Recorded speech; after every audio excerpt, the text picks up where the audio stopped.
DE Vrindavan दास channel में आप सभी का स्वागत है। जय श्री राधे श्याम। दोस्तों, आज एक आपको ऐसी कहानी के बारे में सुनाएंगे जिससे आपके जीवन में उद्धार हो जाएगा। एक समय पार्वती ने पूछा, हे महादेव जी, किस ज्ञान के बल से आपको संसार के लोग शिव कहकर पूछते हैं? मृगछाला ओढ़े हुए, सब अंगों में शमशान की विभूति लगाए, गले में सर्प और नरमुंडों की माला पहने हुए हो, इतने तो कोई भी पवित्र नहीं होता, फिर आप किस ज्ञान से पवित्र माने जाते हो? वह आप कृपा करके कहिए। श्री महादेव जी बोले, हे प्रिय, सुनो, गीता के ज्ञान को हृदय में धारण करने से मैं पवित्र माना जाता हूँ, क्योंकि इस ज्ञान से मुझे बाहर के कर्म नहीं भांपते। तब पार्वती जी ने कहा, हे भगवान, जिस गीता ज्ञान की आप ऐसी स्तुति करते हैं, इसके श्रवण करने से कोई कृतार्थ भी हुआ है?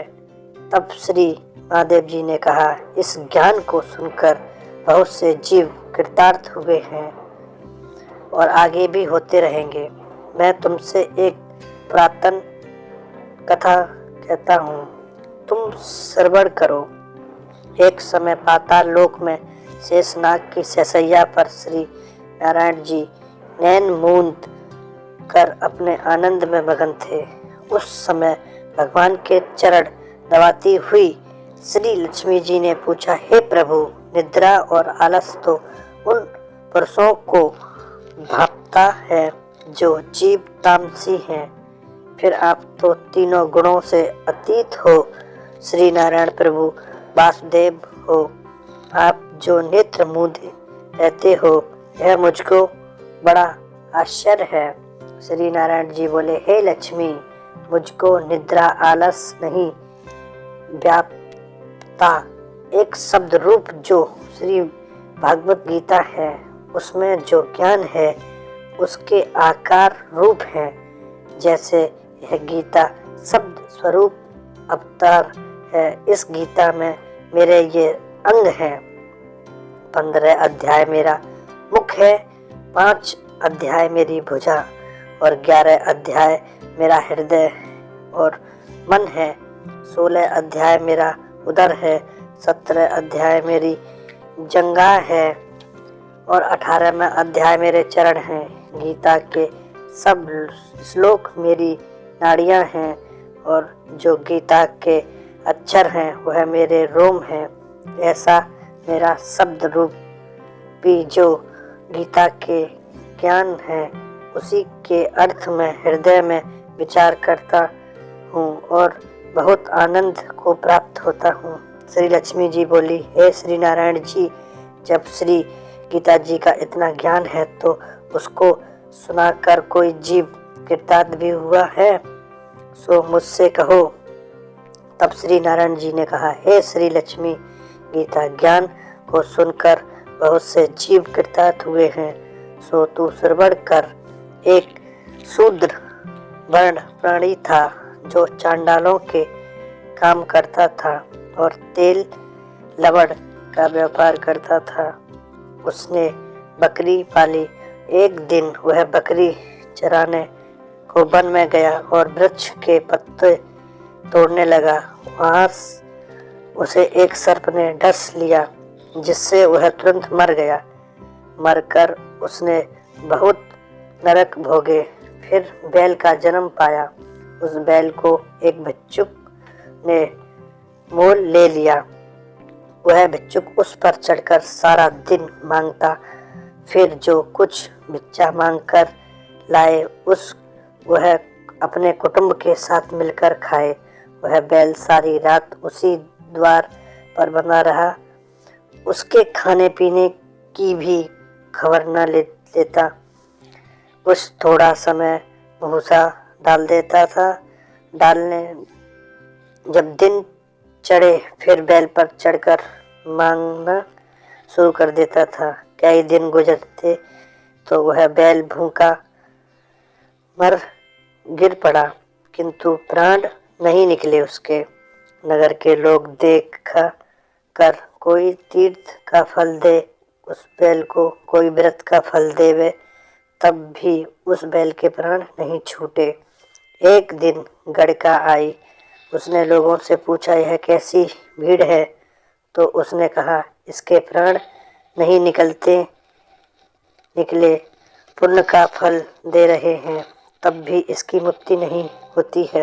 तब गड़का ने कहा, मैंने जो कर्म किया है उसका फल इस बैल को निर्माण दिया जाए। इतना कहते ही बैल की मुक्ति होती है। तब बैल ने एक ब्राह्मण के घर में जन्म लिया। पिता ने उसका नाम सुशर्मा रखा। जब बड़ा हुआ तो पिता ने उसको विद्यार्थी किया, तब भी उसके पिछले जन्म की सुध रहती थी। यह अति सुंदर हुआ।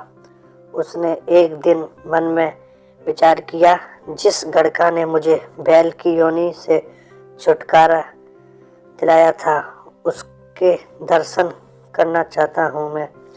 विप्र चलते चलते गड़का के घर गया और कहा, तू मुझे पहचानती है? तो गड़का ने कहा, मैं नहीं पहचानती हूँ, तू कौन है? मेरी तेरी क्या पहचान है? तू विप्र और मैं वैश्या।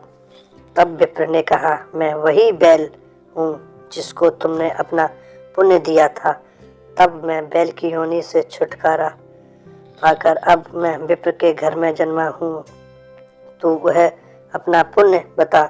गड़का ने कहा, मैंने अपने जाने कोई पुण्य नहीं किया, परंतु मेरे घर में एक तोता है, वह सवेरे कुछ पढ़ता है, मैं उसके वाक्य सुनती हूँ और उस पुण्य का फल मैंने तेरे नामित दिया था। तब विप्र ने तोते से पूछा कि तू सवेरे क्या पढ़ता है? तोते ने कहा, मैं पिछले जन्म में विप्र का पुत्र था। पिता ने मुझे गीता के पहले अध्याय का पाठ सिखाया था। एक दिन मैंने कहा, मुझको गुरु ने क्या पढ़ाया है? तब गुरुजी ने मुझसे शाप दिया कि तू सूआ हो जा। तब मैं सूआ हुआ। एक दिन फंदक मुझे पकड़ने ले गया। एक विप्र ने मुझे मोल लिया। वह विप्र भी अपने पुत्र को गीता का पाठ सिखाता था। तब मैंने भी यह पाठ सीख लिया। उसी दिन विप्र के घर चोर घुस पड़े। उनको धन तो प्राप्त न हुआ, किंतु वह मेरा पिंजरा उठा ले गए। उन्हीं की यह गड़का मित्र थी। वह मुझे इसके पास ले आए, सो मैं नित्य प्रातः गीता जी के पहले अध्याय का पाठ करता हूँ। वह गड़का सुनती है। इस पर गीता जी की समझ में नहीं आता। जो मैं पढ़ता हूँ वही इस गड़का ने तेरे नामित दिया था। वह गीता जी के पहले अध्याय के पाठ का फल है। तब विप्र ने कहा, हे तोते, तू भी विप्र है, मेरे आशीर्वाद से तेरा कल्याण हो। सो हे लक्ष्मी। विप्र के इतना कहते ही वह तोता भी मुक्ति को प्राप्त हुआ। तब गड़का ने बुरे कर्म छोड़े, भले कर्म ग्रहण किए, नित्य प्राप्ति स्नान कर और गीता जी के प्रथम अध्याय का पाठ करे। इससे उसकी मुक्ति हुई। तब श्री विष्णु जी ने लक्ष्मी जी से कहा कि गीता के अध्याय से हर प्राणी का कल्याण हो सकता है। प्रिय दर्शकों, इस कहानी से आपके जीवन का उद्धार हो जाएगा। आप अपने घर वालों को भी जरूर सुनाएं। इस कहानी से आप बहुत कुछ सीख सकते हो और अपना उद्धार कर सकते हो। हम आपके लिए ऐसे ही गीता जी ज्ञान की कहानी लाते रहेंगे और हमारे चैनल को सब्सक्राइब कर बेल आइकन को ज़रूर प्रेस करें, जिससे कि हमारी आगे वाली वीडियो आपको आती रहेंगी, नोटिफिकेशन आता रहेगा आपके पास। जय श्री राधे श्याम। आपको हमारी कहानी अच्छी लगे तो कमेंट में जय श्री राम लिखकर और हमें मुक्ति की बताएं। जय श्री राधे श्याम।